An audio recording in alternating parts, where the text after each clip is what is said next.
Spider-Man විදියට ගෙවෙන තවත් ලස්සන දවසක්. ලස්සන වෙයි දන්නේ මම මේ නිකමට කිව්වේ.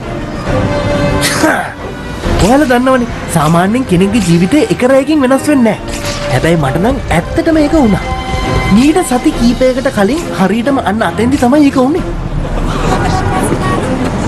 ඔස්කෝප් ඉන්ඩස්ට්‍රීස් ලෝකේ තියෙන ලොකුම රසායනික පරීක්ෂණ ආයතනයක්. කොලෙජ් එකකින් අපි ඒක බලන්න එක්කන්. තාම පීටර් පාකර් මුල් ටික එන්නේ PETER ඊට පස්සේ ඇති යෝග නවත්ත ගන්න. මේක නැති කරගන්න එපා. අම්මෝ ඒක නියමෙටම හදලා මගේ ෆොටෝ එකකුත් දාලා. මේ වගේ ඩෙන්ටි එකක් හරියන්නේ නිකන් රහස් පොලිසියෙක් කෙනෙකුට නේ. පීටර් මොකද්ද යවතන කරන්නේ?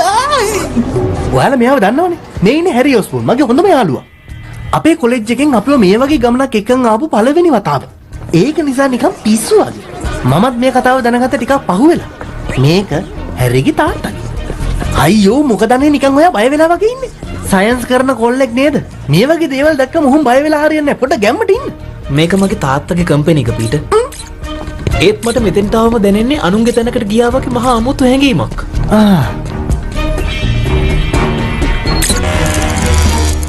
මම මොකද කරේ නෑ. අයියේ මොකක් හරි අවුලක් වෙලා නේද? ගෑස් ටැංකියක් අත් පුපුරලද? නිතරම වෙනවනේ ඒක යහුවේ. අපේ පරීක්ෂණවල හිටපු මකුළුවෙක් එළියට පැනලා. ඒක බය වෙන්න දෙයක් නෙමෙයි. නිතරම වෙන දෙයක්. මේ මකුළුවේ.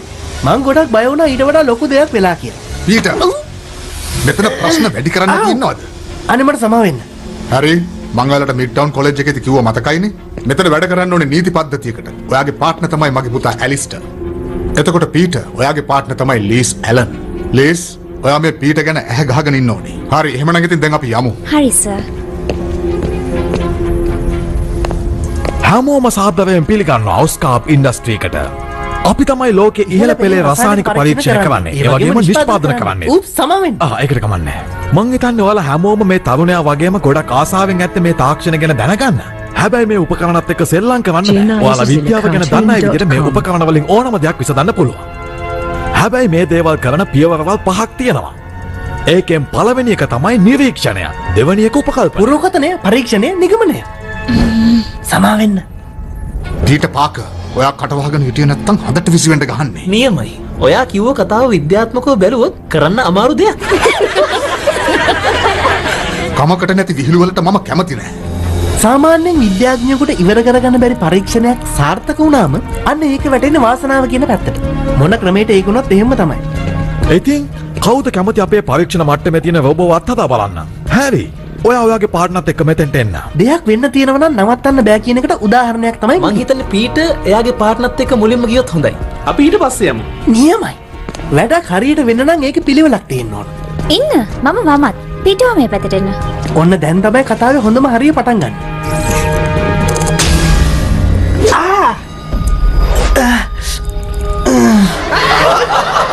මොකක් හරි වෙනවා. පීටර් හොඳින් නේද? දැනට නම් හොඳින්. වොෂ්රූම්.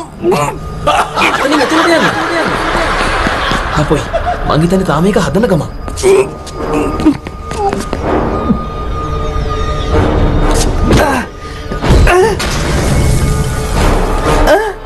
මොනවද දෙයිනේ මේ වෙන අමුතු දේවල්?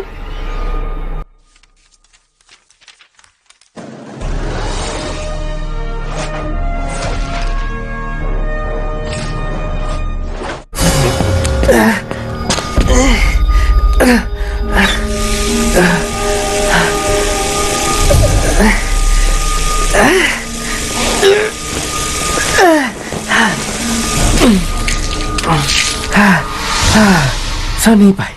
හරි. ඒක එච්චර දෙයක් නෙමෙයිනේ. එයා පොඩි මගුලුවේ. මං හිතන්නේ මේක සාමාන්‍ය දෙයක්. මගේ අත.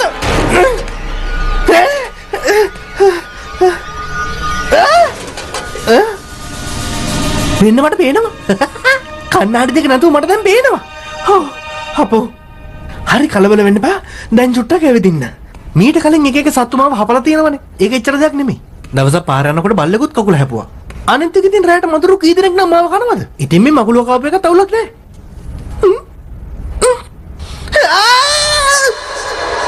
පීටර් ඔයා කොහෙද ඉන්නේ?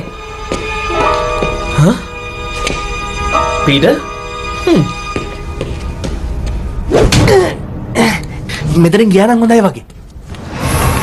ඔයාලා හිතනවද මේ වගේ ලොකු කතාවක් මං හැරි එක ගියයි කියලා?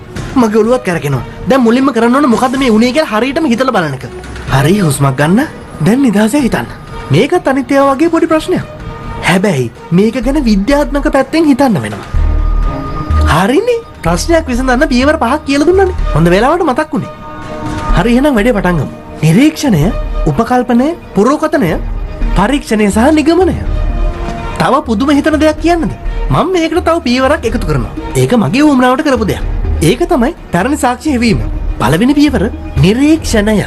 මම අර පැරණි සාක්ෂි හෙවීමක් දාන්නේ මේ පියවරටම තමයි. එතනදී මම මොකද්ද උනේ කියලා ඇහුවට පස්සේ යාලා කිව්වේ පරීක්ෂණවල හිටපු මකුළුවෙක් එළියට පැනනා කියලා. මේ මොකද මේ? මගේ ඇඟ වටේට නිකන් මොකක් හරි තියෙනවා වගේ දැනෙනවනේ. මේ පාර මොකද්ද මේ වෙන්නේ යන්නේ?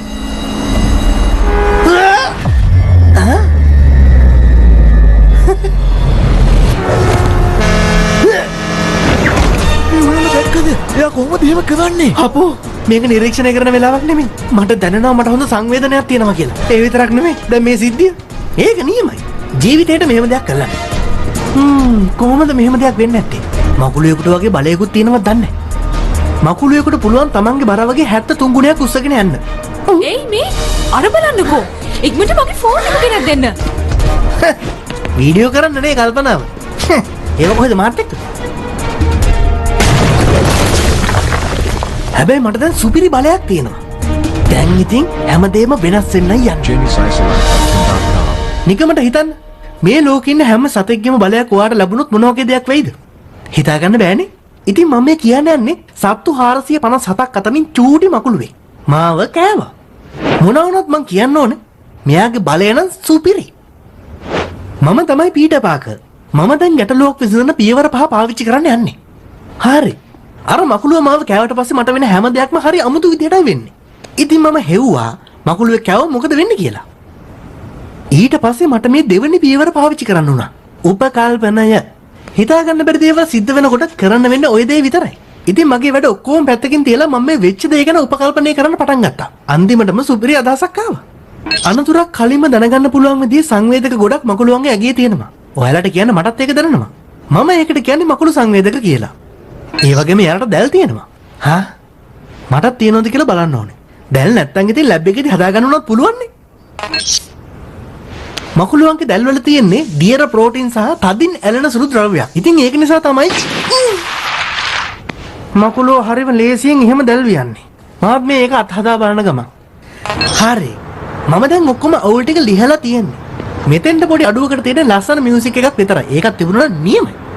එහෙනම් ඔන්න බලා ගන්න. ඒක හරියන්නේ නෑ වගේ. ඒක නම් නියමයි. ඔක්කොම වැඩ නවත්තලා බේස්බෝල් ගහන්න කියනනම් හරිනේ. සමා වෙන්න. නියමයි. මට ඕන දේ මම්ම හදා ගන්නවා. මුලින්ම සරල දෙයකින් පටන් ගමු. නියමයිනේ. පුදුම සනීපයක් තියෙනවා. මේ තියෙන මගේ බොක්සිං ග්ලව්ස්.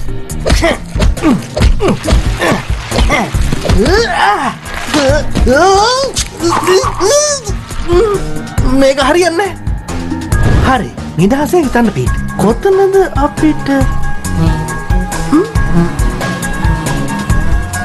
මැස්ස තමයි මකුළුවන්ගේ ප්‍රධාන පෝෂක ආහාරය. අල්ලගන්න බෑ කියලාද හිතාගෙන ඉන්නේ?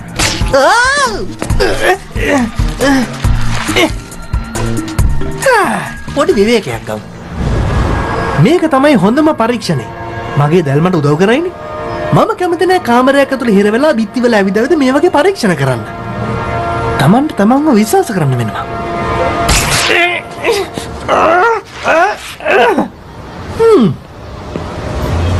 හරි. එහෙනම් කරලම් බලමු.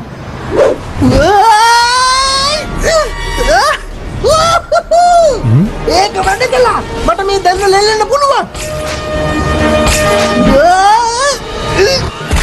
ඒක නම් හිතුණා. ඉතින් කොහමද? මගේ නම තමයි පීටර් පාකර්. හැබැයි ඔයාලා මාව දන්නේ මෙත් ෆ්‍රේස් කියලා. මොන වගේ නමද නේ? ඔයාලා මාව දන්නේ කුරුමිනි කොල්ලා කියලා. ඒක හරියන්නේ නැහැ. කකුල් දිග කොල්ලා. මතක් වෙන්නේ නැහැ. විද්‍යාත්මක ක්‍රමේ පාවිච්චි කරලා නමක් හදාගන්න බැරි වෙයිද? නමක් හොයාගන්නම බැරි වුණොත් පියවර 5න් එහෙක නමක් දාගන්නවා. ඒක ඉංග්‍රීසියෙන් කිව්වම පොඩි පොෂ්ගතියකුත් තියෙනවනේ. දැන් තියෙන්නේ 3 වෙනි පියවර. පුරෝකතනය. ඒයි ළමයා මෙතෙන්ට ආවොත් මං ඔයාගේ අනාගතය ගැන කියන්නම්. හපෝ ඕන්නේ නැහැ. කොහොමද මං ඔයාව විශ්වාස කරන කෙනෙක් නෙමෙයි. මං විශ්වාස කරන්නේ විද්‍යාව. එහෙමද? හැබැයි ඔයාගේ මූණ දැක්කහම කියන්න පුළුවන් ඔයා වාසනාවන්ත කෙනෙක් කියලා. මොකද කියන්නේ? තව කියන්නකෝ. මෙතෙන්ට එන්න මට ඔයාගේ අත බලන්න දෙන්න.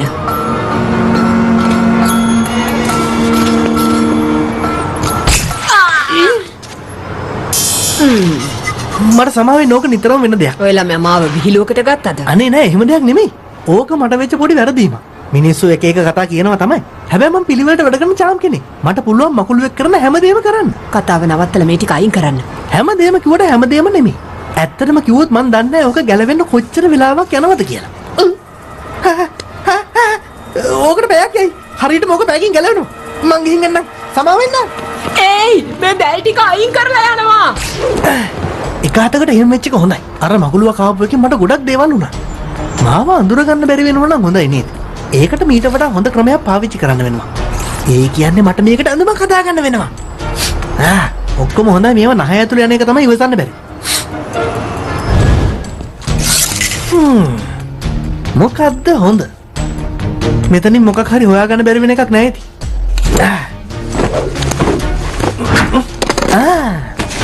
මේක මේ ගෙදර හදාගත්ත එකක්. මටත් වෙන වැඩ නැහැනේ. ටඩා! නැටුමකට යන්න වගේ. ඒක ගාන්න වැඩි. නරකම නෑ. මේකේ පොඩි වැදගත් පෙනුමක් තියෙනවා.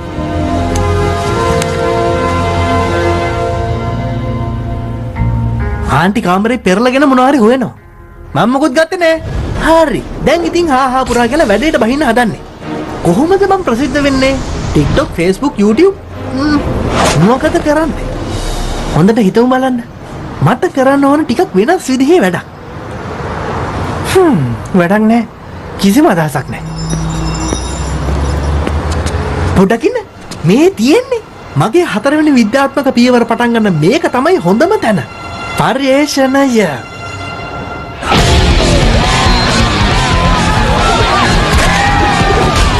ඔයාලා හැමෝම සාදරයෙන් පිළිගන්නවා. අද අපි ඉන්නේ චැම්පියන්ෂිප් එකේ. ඔයාලා කාලයක් තිස්සේ බලන් හිටිය මුහුණට මුහුණ සටන අද පටන් ගන්න යන්නේ. අද තරගයේ පොඩි විශේෂත්වයක් තියෙනවා. ඔයාලා ටික බලා ගන්න පුළුවන්. මේ ඉන්නේ අපේ අලුත් තරගකරුවා. එයා හිතාගෙන ඉන්නේ යා මකුළුවෙක් කියලා. අපි බලමු යාගේ වැඩ.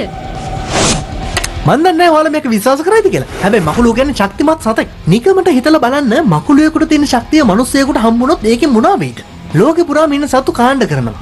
ඒකෙන් මකුළුව අයිති වෙට ඇරක් නීලා කියන කාණ්ඩේ. කව නැතුව කියනකද ඔයා මෙතන මොකද්ද කරන්නේ කියලා. ඔව්නේ. ඉන්න. එයා තරගෙ දිනයි කියලා ඔයාලට විශ්වාසයක් නැතුව ඇති. හැබැයි මට නම් හිතෙනවා එයා මොනවා හරි කරයි කියලා. තව ටික වෙලාවකින් එයාගේ වැඩ අපිට බලා ගන්න පුළුවන්. මකුළු කොල්ලගේ ප්‍රතිවාදියා වෙන්නේ ලෝක ප්‍රසිද්ධ කෙනෙක්. බොන්සෝ මැගී. කවුදනේ ඔය කියන කෙනා? ඉනියා වැඩේ. මන් නම් එයාව දන්නේ නැහැ නේ. මම මේ රෙස්ලිං වලට ආවෙත් අදම.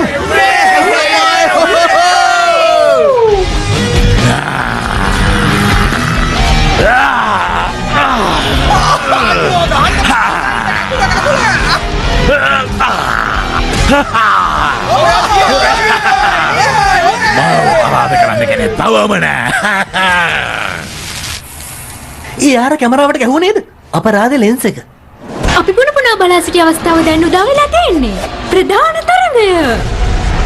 ඔයාට මේක ගැන මොකක්ද හිතෙන්නේ? ඇත්තටම කියනවා නම් විද්‍යාත්මක පියවර 5ක් තියෙනවා. මම දැන් ඉන්නේ 4 වෙනි එකේ. ඒ තමයි පරීක්ෂණය.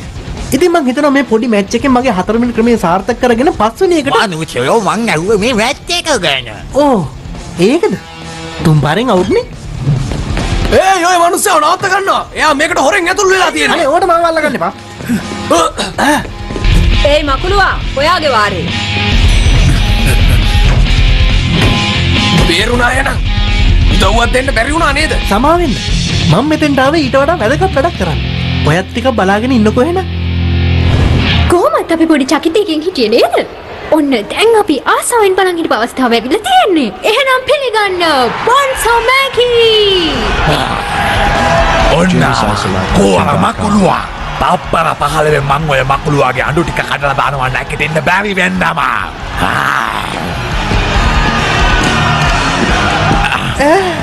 කොහොමද මම මෙයත් එක කොච්චර වෙලාවක් ගහගන්න ඕනද? කමාසල් එකක් එනකන් හිටවයි. අවාසනාවකට වගේ මට හිතෙනවා එච්චර වෙලාවක් ඉන්න බැරි වෙයි කියලා. අන්න මොකක් හරි ඒක තහනම් වැඩක් නේ. කොහොමද පුටුවකින් ගන්න?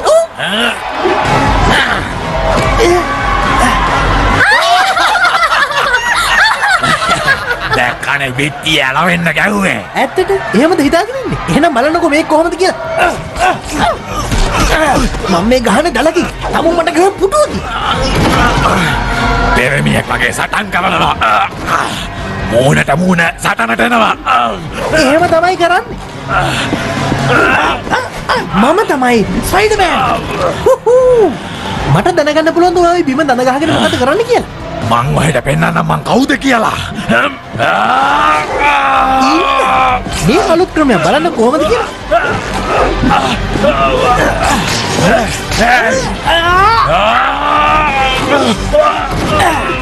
මොකද නේ අවුලෙන් වගේ?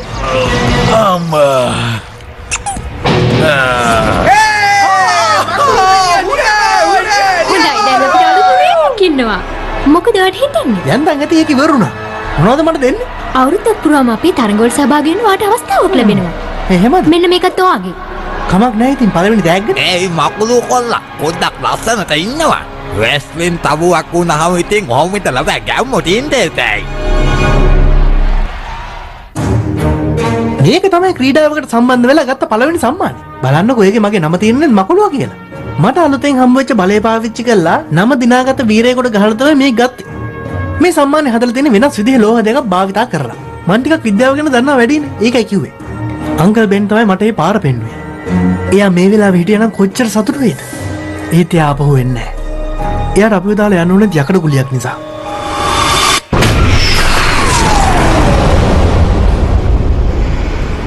ඒක නිසා තමයි මගේ අංකල්ගේ ජීවිතේ හිතපු නැති වෙලාවක ඒ විදිහට ඉවර වුනේ.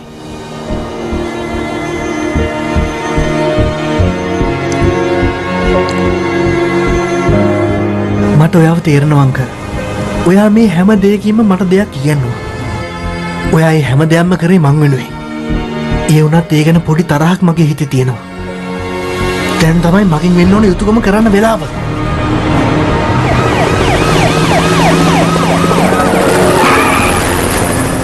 පොලිසිය කියන විදිහට හොරා හැංගිලා ඉන්නේ මේ ගබඩ. මේක යාලට විසඳ ගන්න දෙන්න කියලාත් කිව්වනේ.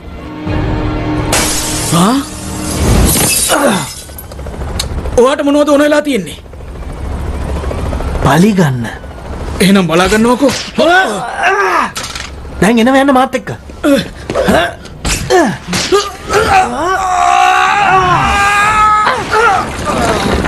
අනේ ඔක වේදනාව කියන දේ තේරෙනවද? මම නම් හිතන්නේ හොඩ එක තේරෙනවද කියලා. මං එහෙම කරමු. තවත් කතා කරන්න ඕනේ නැහැ. හයියෙන් කෑ ගහන වැහුනම හොඳටම ඇති.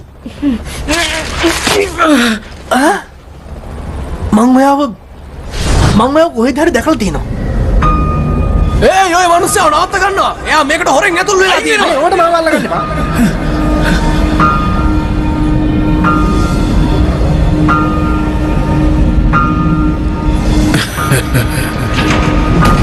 බේරුණා එහෙනම්. උදව්වක් දෙන්න බැරි වුණා නේද? මම මෙතෙන්ට ආවේ ඊට වඩා වැදගත් වැඩක් කරන්න. මං මේ මොකද්ද කළේ?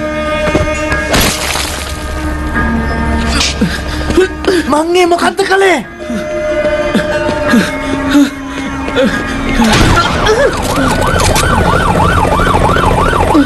අර මකුළු මිනිහගේ මාව බේරගන්න. එයා මාව වරන් එනවා. අපරාධකාරයා හිරේට ගියා. ආයෙ එළියට එන්නේ අවුරුදු 25කින්. හැබැයි මං එදා රාත්‍රියේ දෙයක් දැනගත්තා. ලෝකේ තියෙන ප්‍රශ්න ගැන අවබෝධයක් ලබා ගන්න නම් අංකල් බෙන් වගේ කෙනෙක්ගෙන් උපදෙස් ගන්න ඕනේ. හැම වෙලාවෙම අපිට පාර පෙන්වන්න අපි ළඟ ඉන්න වැදගත් අය ඉක්මනටම ඈත් වෙලා යනවා. විද්‍යාගාරදී මම මකුළුව කාපු දවසේ නම් මගේ වෙච්ච වෙනස්කම් ගැන මම නිරීක්ෂණය කරා. හැබැයි තියෙන එකම ප්‍රශ්නේ මට මේ දේවල් ගැන ලෝකයට කියන්න බෑ. සාමාන්‍ය විදිහට මිනිස්සු අතර ජීවත් වෙන ගමන් මට මේ ලැබුණු බලය පාවිච්චි කරන්න කොහොමද කියලා මම පරීක්ෂණ කරනවා. මම අනුමාන කරන දේවල් කීපයක් තියෙනවා. ඉතින් මං විශ්වාස කරනවා ඒ දේවල් මට වෙනස් කරන්න ඕනේ නැති වෙයි කියලා. මට මේ බලය ලැබෙන්න ප්‍රධානම හේතුව උනේ අංකල් බෙන්. එයා කිව්වා ලොකු බලයක් එන්නේ ලොකු වගකීමක් එක්ක කියලා. ඇත්තටම එයා ඒ කියපු දේ මට එදා තේරුන්නේ නැහැ. හැබැයි එයා ඒ කියපු විදිහට මට ඕන හැමෝගෙම හිතේ ඉන්න කෙනෙක් වෙන්න. හැමෝම විශ්වාස කරන කෙනෙක් වෙන්න. සරලවම කියනවා නම් මට ඕන හැමෝම ආදරය කරන වීරයෙක් වෙන්න. ඒත් එක හිතන තරම් ලේසි නෑ. හැබැයි මට ලැබුණ දේවල් එක මම තේරුම් ගත්තා. අංකල් බෙන්ට ඕනුනේ මාව මේ වගේ කරන්න කියලා. ඉතින් මට ඕන දැන් මගේ බලය හරි විදිහට පාවිච්චි කරන්න. ඊළඟ වතාවේ කවුරු හරි කෙනෙක් මෙන්න මෙහෙම දැලක ඉල්ලලා යනවා දැක්කොත් ඒ පුදුමාකාර අසාමාන්‍ය බලයක් තියෙන ශක්තිමත් කෙනා ඔයාලා හැමෝම ආදරය කරන ස්පයිඩර්මෑන් කියලා මතක තියාගන්න.